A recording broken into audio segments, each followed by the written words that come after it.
Welcome everybody.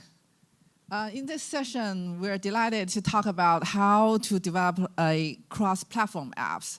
We're hopefully to make things easier for developers and introducing the standardized framework that you can deploy your app across different headsets or different platforms. Okay, so I'm Jane. I'm from Pico. I'm the product manager from Pico OS. I'm really delighted to share some experience and our lessons learned for developers. Now let's get over to my colleague, Jimmy. Hi, my name is Jimmy Allen Permble. I work in the Developer Technology Engineering Group at Pico. I'm also a dad of 2 kids who used to think my dad jokes were lame. But nowadays, they have grown on them. Sorry. And, on to Joe. Sorry, Jimmy. Yeah, and I'm Joe from GreenSky Games, and I just got in 24 hours of travel, so if I mumble a little bit, that's why. Thanks for having me. Yeah, so glad to have product team, the engineering team, and our delighted partnership team from GreenSky to share some experience. Okay.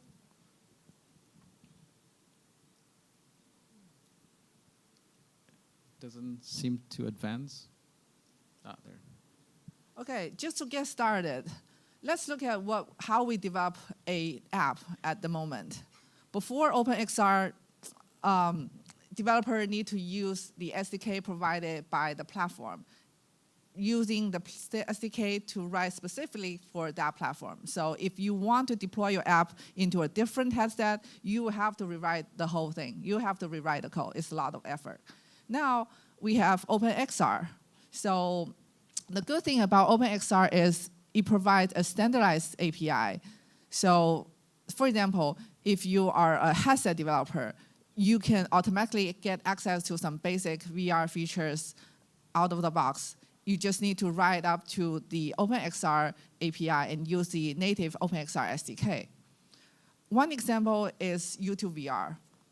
YouTube VR has published across different headsets. So the good thing about it is with OpenXR SDK, you can access really high-speed processing within the app. However, there's still a disadvantage for that. As you know, that writing up to OpenXR API still needs a lot of work, and it's just way difficult compared with using the engine. So let's introduce another way, which is using the engine. Well, engine make it easier. You can just access to the OpenXR APIs, access to the functionalities provided by the engine SDK. Both Unity and Unreal provides engine OpenXR SDKs. So maybe we can introduce Joe to give us some example of how he used the engine to develop a cross-headset app. Awesome, thanks, Jane. So again, I'm Joe, founder of GreenSky Games. We have a few titles out. Swarm 1, which is the top action-rated title on Quest, and Swarm 2, which was the NYX Arcade Game of the Year this year. And I just want to tell you a little bit about how we use the Pico OpenXR plugin to get Swarm 2 ported to both Pico and a few other platforms.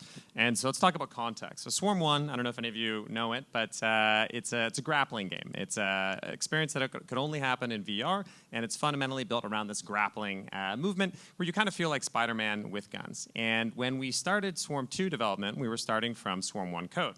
And when we ported Swarm 1, it was entirely built around the Oculus SDK.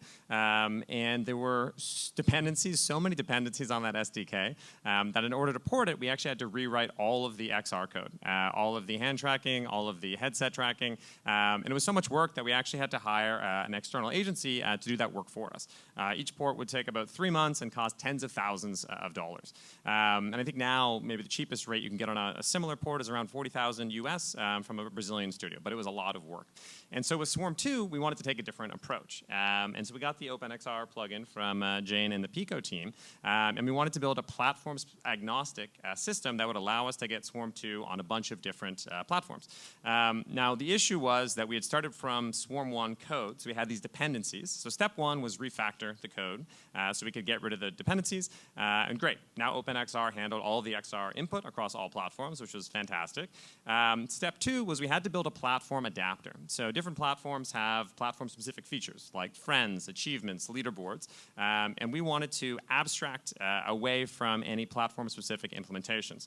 And so the platform adapter, we could call it without using any specific code for that platform, and the platform adapter would figure out what platform we're on and what do we want to do. So for example, leaderboards, which is platform-specific, we could call leaderboards, and it would return leaderboard data that we could then display, but we wouldn't have to care about where the avatar image is stored, or where or how are the usernames formatted. It would just handle all of it for us.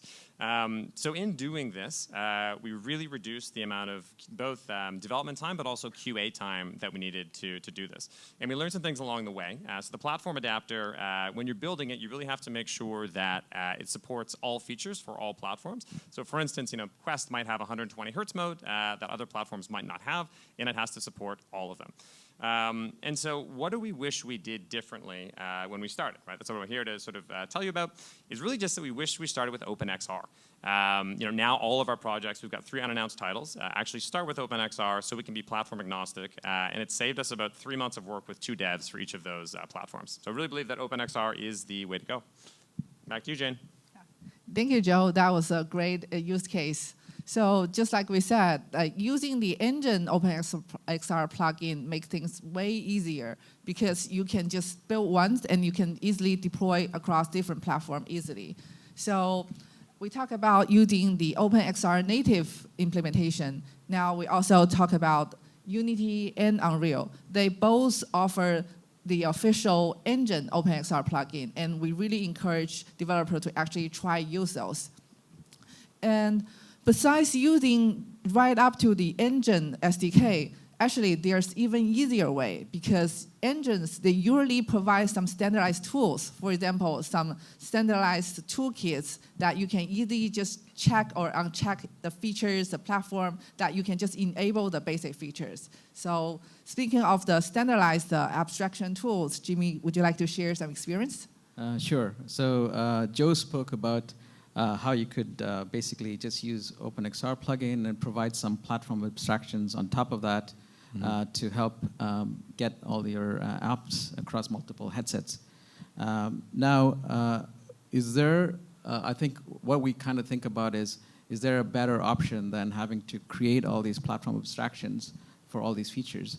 And I think the answer is basically yes, because some of the things that Unity provides, for example, are like these higher level abstractions on top of the plugins, including things like XR Interaction Toolkit, XR Hands, and both of those for input, as well as AR Foundation for more of the MR kind of features, like anchors or meshing, etc.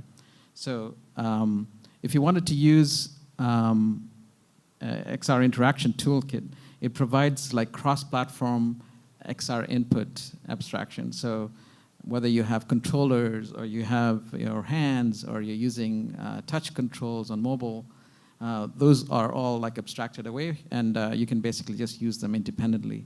And you basically just create an interactor, and that'll allow you to just create an app that interacts with your XR world, if you will. And then you can also create interactables in the world, that'll help you to do things like basic object hover, select, grab, that kind of stuff. And it'll also give you visual feedback of all your interactions. And it also allows you to give sort of standard UIs that you could provide out of the box. And it'll help you make a lot of progress with very little effort because you already have all these tools provided for you. In addition to that, there's also, as I mentioned, AR Foundation. So AR Foundation is kind of like an abstraction over the MR features, things like anchors, meshing, body tracking, and so on. Some headsets provide this AR Foundation abstractions and integration. And if you're using those headsets, then you can basically just write to this one API and or this one abstraction rather, and basically have it work across all your headsets. So I mentioned AR Foundation, and I'm guessing that some people's ears picked up because I'm curious, how many mobile XR developers are here? By raising hands? Yeah, there are Yeah. quite a few. Yeah. And how many of you have heard of AR Foundation? Yeah, I guess the same people. So mobile XR has essentially a lot of apps that are using AR Foundation. So this is a common theme among mobile XR. Joe, I'm curious, if you were to handle a mobile XR app, how would you go about doing that? Yeah, I mean, I think our main takeaway from porting Swarm 1, paying all that money, taking all that time, and then using the OpenXR plugin for Swarm 2 is that a higher level abstraction just saves a ton of time. So we'd want to do something similar. Yeah, I mean, I guess that's what we're kind of saying. Like, you should consider porting your mobile XR apps over to headset because it's way simpler. If you're already using AR Foundation, for example, it'll just translate right across. You don't have to do anything at all. If you're using XR Interaction Toolkit, that's great. But even if you're not, it's easy enough to use XR Interaction Toolkit to provide some of the more input management kind of functionality. So all in all, it's way easier to convert to mobile, convert from mobile to XR if you already have these higher level abstractions that you're using. You might need some adjustments to your UI, etc. But for the most part, it should just come across.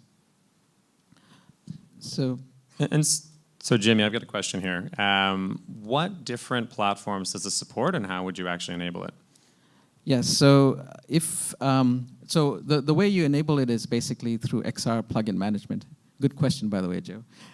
So basically, XR plugin management allows you to look at the different support you have for different hardware, including AR Core on mobile, and for example, if you have Pico or other headset platforms, you can select it in your XR plugin management. So in this case, for example, if you had a mobile app that used AR Core, you could just check the Pico checkbox there, and you now have support for Pico headsets, and you could just build your app onto Pico. For the most part, with very little change. In the Pico plugin settings at the bottom there, you have the selection for AR Foundation support and the particular features of AR Foundation that we're supporting through Pico. So that's kind of like pretty easy in the dialog box. In addition to that, basically what we looked at was how do we actually try and bring some of these AR Foundation apps across to Pico. So we looked at the AR Foundation samples, and we kind of considered how easy would it be to just bring across these AR Foundation samples to headset, like from a mobile to headset, how easy would it be? So one of the features that we have that supports AR Foundation is a body tracker. So this is a separate hardware that we provide, and it basically sits on your arms and legs and allows you to track your body. Now, AR Foundation has a sample that only works on ARKit that uses the ARKit body tracking example. Now, we just took that same scene, brought it over to the headset, and all we had to do was change some settings, especially the bone controller, because we have slightly different bones from what ARKit provides. And we were able to just make it work with very little changes. I mean, basically no code changes at all, just some config changes and settings changes, essentially. So this is kind of like our that AR Foundation sample in action once we've moved it over to headset. Yeah, I want to add one more point. The good thing about this is potentially a lot of developer or a lot of headset platform, they provide different hardwares. If you are a developer, you have to rewrite your code to actually adapt to a new tracker. However, if we enable in the AR Foundation, you just need to check the body tracker and then check the target platform like Pico, then you will automatically fit for your targeted devices. So quite convenient. Another example was the anchors. So AR Foundation Samples already has an anchor tracking example. Anchors are basically just things that you can basically place in the world, and they will maintain their position as you move around. So we took that mobile AR Foundation sample, and then we just changed the input mode of it so that we could just put place trackers with the controller. So we basically had one extra editor script that basically allowed you to place anchors using the controller. And doing that, basically, that was the only change we made for this particular sample. And we were able to do basically creating anchors in your room, essentially, using our headset and the controllers. Yeah, as you guys can see, like we added some Pico premium features like create anchor, delete memories, all the options you can all enable through AR Foundation. And finally, we had a sample for meshing. So this one, again, translated pretty much with no code changes, and actually just all we had to do was put in some configs for our meshing subsystem. So all these are basically XR subsystems that AR Foundation supports. So we just provide implementations for those. And so in this sample, we had very little changes. In fact, we didn't even change the texture and the, we didn't change the shaders that were used on the mesh, so it doesn't look great, but we just wanted to prove a point that we had very little changes that we needed to do to basically show off basically this mobile sample coming across the headset.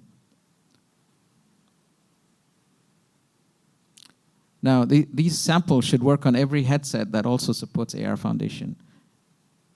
So that's kind of like, I guess, the extent of all the different samples that we have that we can show. But we basically have an SDK coming out that supports AR Foundation with Pico. Do you want to speak a bit more about that? Sure. Thank you, Jimmy, for the detailed explanation. As you can see, that enabling some higher level abstraction tools is quite easy. So just a quick summarize, we've talked about how to develop across different headsets. You can use the OpenXR native SDK. You can use the engine OpenXR SDK. Or if you want to make it even easier to develop from a mobile platform over to a headset, you can actually use the Unity's standardized framework like XR Interaction Toolkits, XR Hands, or the AR Foundation. So as Jimmy just explained, it's super easy. You just go to the setting, check the target platform like Pico, and then you just check each feature. Then you can enable that on our target platform. So all you can do, for example, if you're targeting Pico platform, just go to our developer website, download the Pico Unity OpenXR plugin or the Unreal OpenXR plugin, then it will automatically work. So with the upcoming Pico 4 Ultra launch, we are delighted to announce that we support fully engine OpenXR plugin for both Unity and Unreal. Also, we will be fully support the latest version of AR Foundation, XRI, and XR Hands. So you can experience all the latest feature provided by the official engine platform, all enabled on our platform. So hopefully you guys will give it a try and make your life easier. Yeah, and the other thing, there's the added advantage of bringing over mobile XR apps very easily over to headsets. So I think we should not discount that factor. I think it's a very important factor. I think a lot of mobile XR developers are interested in going over to headset, and this would be kind of like a good way to start doing that. Yeah, Joe, what do you think? If you can just develop once and you can deploy on different platforms, that will make way more traffic and revenue. Way easier, yeah. I could have saved a lot of headaches. Time and money. Yeah. Okay. Hope this session will find helpful for you guys. And thank you so much for attending this session. Yep. Thank you. Thanks, everyone. Thanks.